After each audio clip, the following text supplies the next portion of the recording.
akezo ze tutatesaako mu mateeka tugambe waliwo nga abantu abalondebwa president ne baweerezebwa mu parliament okugenda okubeekenneenya oba bakuŋŋunta waliwo akakiiko aka appointments committee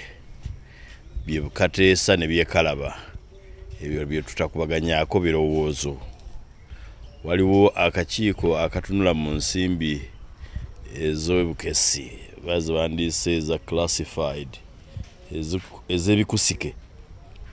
ebyo nabyo akakiiko akabitunulamu tekabireeta mu parliament ku mwaliiro okubeera nti tubikubaganyaako ebirowoozo. Ebisigadde byonna tulina obikubaganyaako ebirowoozo byonna abantu b'ebusiro bantuma obikubaganyaako ebirowoozo. Speaker Musaasira kuba kakati asasula omuwendo ogutali gugwe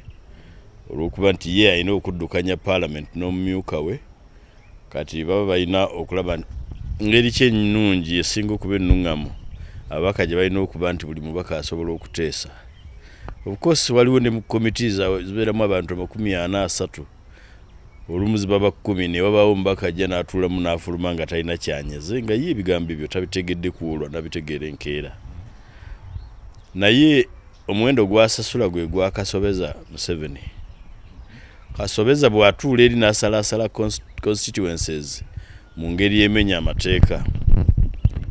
Akazito speaker wa parliament yakawulira kubanga gwe baba bagamba nti bano tubaleese balondeddwa olina okuba wa batuula olina okuba offices mu bakolera olina okulaba nga bateesa okulaba nga oteekawo enkola enaabasobozesa okuteesa. So kakati speaker Bambi mukazi wattu n'omumyuka we musajja wattu bagezaako okunoonya eddagala tukuteekawo tukola tutya okulaba nti bonna bateesa. Kijja kubanga kikontana n'entambuza ya parliament amateeka gatambuza parliament olw'ensonga nti mu mateeka nzikirizibwa okuteesa ku nsonga yonna. Olumu abantu bajja ne bateesa ne kwezo ze batalinaako bukugu naye parliament eyo si abakugu. Abakugu bayambako ku bannaabwe okuteeka mu kifaananyi ekituufu nti oli waddembe okujja mbaka ne bw'aba atamidde naye ajja n'aleeta ebirowoozo by'abatamiivu kubanga nabo baamulonda. Bw'ojaawulamu obuzibu sipiika bw'agenda okusanga bugenda kwetooloolera ku bye tusazeewo. Watya singa parliament etudde ku makya erina ekintu kyesazeewo ate parliament y'olweggulo n'esalawo ekirala abagenda okussa mu nkola bagenda kussaamu ki? Bo bano abawandiika bye tusazeewo aba Hansard bagenda kubanga basalawo ki? Nze ndowooza nti parliament mu kiseera kino bagireke nga bweri bweteesa ebeere mu luteesa lumu. Ndaba era ebiseera ebisinga sigamba nti abantu babaawo waakiri kye bandibadde bagamba nti eteesa okuva ku makya paka olw'eggulo. Eteesa okuva ku makya ewummulemu n'olw'eggulo eddemu mu bulambalamba bwayo mu bungi bwaffe ti bw'obanga oyagala kulaba nti osobozesa buli mbaka okuteesa tuteese lunaku lulamba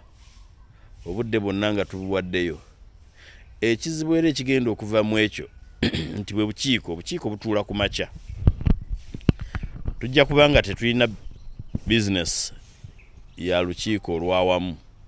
kubanga ate n'obukiiko bulina okutuula ne busobole okuprocessinga business gye tutwala mu lukiiko olwawamu. Owulidde eddagala ery'enkomeredde liririmu. Kasobeza Museveni eyabisobya akkirize atuule n'abo be yasuubiza okusalira constituencies baddemu constituencies bazigatte. Singa gavumenti ebadde ekola nga teyafa mutima neefa akataago neefa ekibumba neefa amawuggwe na buli kimu n'akalulwe nga gavumenti eri functional ekola nze sandikaluubiriddwa na kukiikirira district y'e Wakiso yonna kubanga sigenda gyetikka ku mutwe ng'eyeetisse bbulooka oba ensawo za cement. Nedda nsobola okuteeseza Uganda yonna kuba ndi mbaka wa Uganda yonna okugeza mu kakiiko ka Afropac aka Africa yonna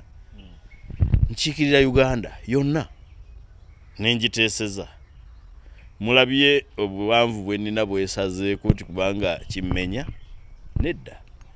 ekizibu kyokka ekifuula omulimu omuzibu okukiikirira constituency ennene be bantu okubeera nti bye tulina okukola babitujjako ne batukozesa bye tutalina kukola ne batulemesa bye tulina okukola singa mbadde nkiikirira Wakiso yonna nga nina okugenda Namayumba okuziika bweguba mulimu gwa mbaka wa parliament nina okugenda e Bussi okuyingira ennyumba ku pata y'okuyingira ennyumba nveeyo ngende Ziru gye bagenda okubatiza omwana nti awo we wali obuzibu nti naamalako ddi yonna naatuukayo ddi.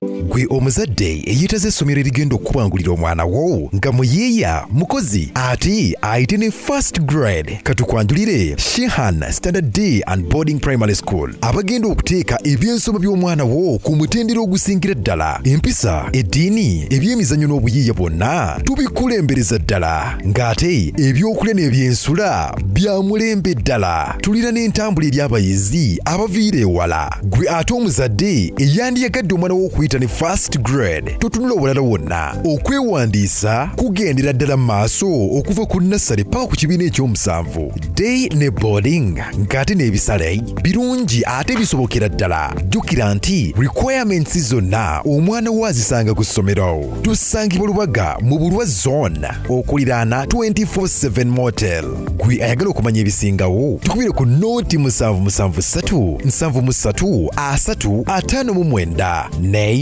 noti 757 noti 626 9 Shehan Standard Primary School. We invest in education.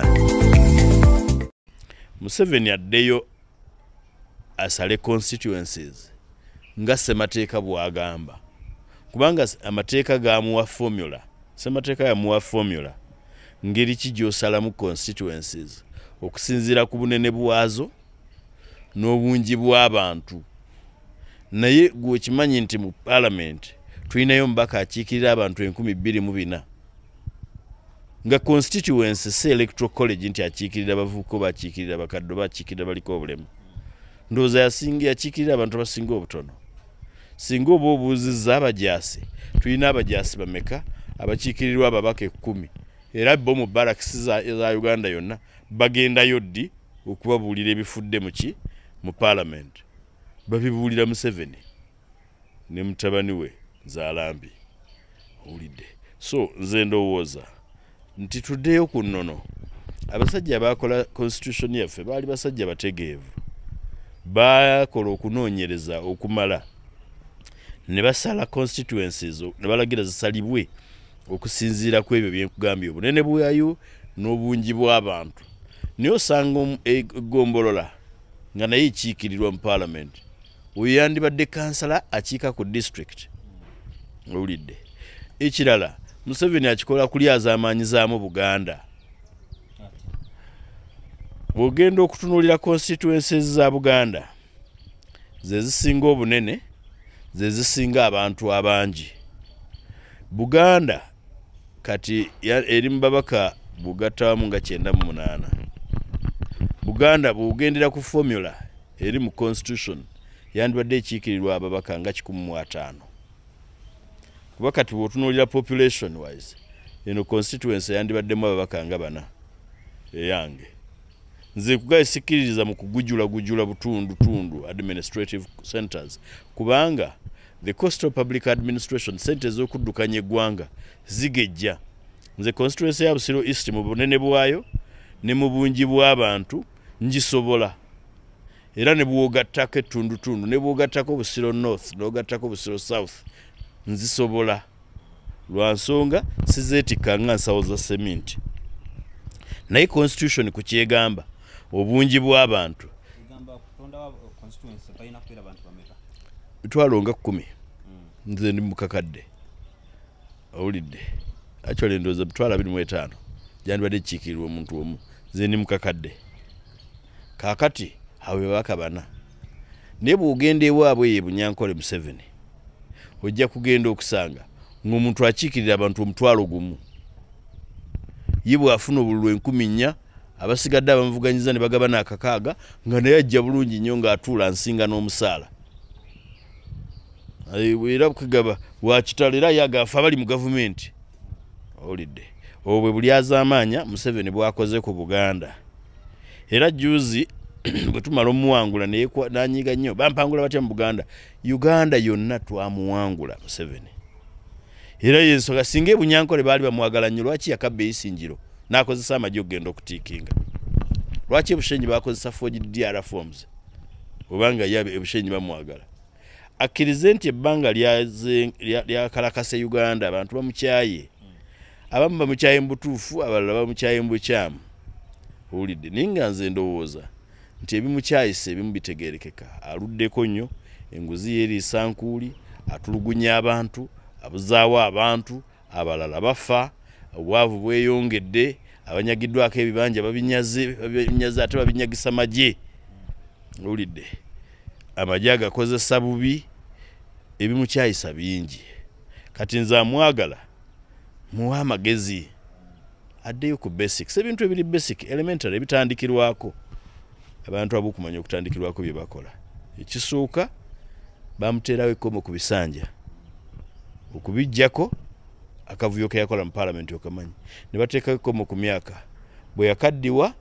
era olabe effujjo lye yatukolako okumenya ababaka emigongo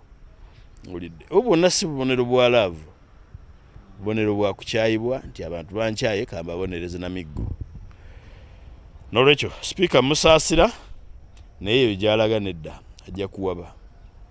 tagendayo gwe eyeetaaze buli kalonda w'abaana oli mukyala naawe eyeeteekerateekera okuzaala nga weetaaga obugoye bw'abaana abato okuviira ddala ku bawere engato eby'omu kisenge by'abaana ebitanda by'abato obusuuka eby'okuzanyisa by'abaana ebiwangaazi ate ebigumu ddala na buli kalonda yenna ow'abaana kankwanjulire Digida Babies Villa nga bano basangibwa ekitebi okuliraana omuzikiti nga waakava ku katale k'obummonde ng'odda ku Star abatuusa bino byonna okuva mu mawanga agasinga okukola ebintu ebyo ate ku bbeeyi ensaamusaamu gw'omuzadde tulina kubonaabona jangu ofune buli kalonda w'abaana ate jjukira nti tukola ne delivery awo wennyini w'oli tukubire bukubizi ku noti 7729 331 naye noti 7598 beba Digida Babies Villa ku lw'essanyu ly'omwana wo. Leka endabika y'ekifo kyo ekuweesa ekitiibwa ne Coslin Furniture. Olina woofiisi kituufu weetaaga furniture agenda okuleetera abangi okwettanira woofiisi yo. Onoonya furniture omulungi w'okuteeka mu maka go gatemagane. Jangu ffe kyakuddamu kyo tusuubuza awamu n'okutunda mu kamu buli kika kya furniture ali ku mutindo ku bbeeyi ensaamusaamu. Coslin Furniture tusangibwa entinda kiwaatule okuliraana Kampala Independent Hospital wamu ne mu bifo ng'ekira n'ekitukutwe. Gwe ayagala okumanya ebisingawo ku Coslin Furniture tukubireko noti 789 noti 233 96 ne noti 7 noti 39 57 57.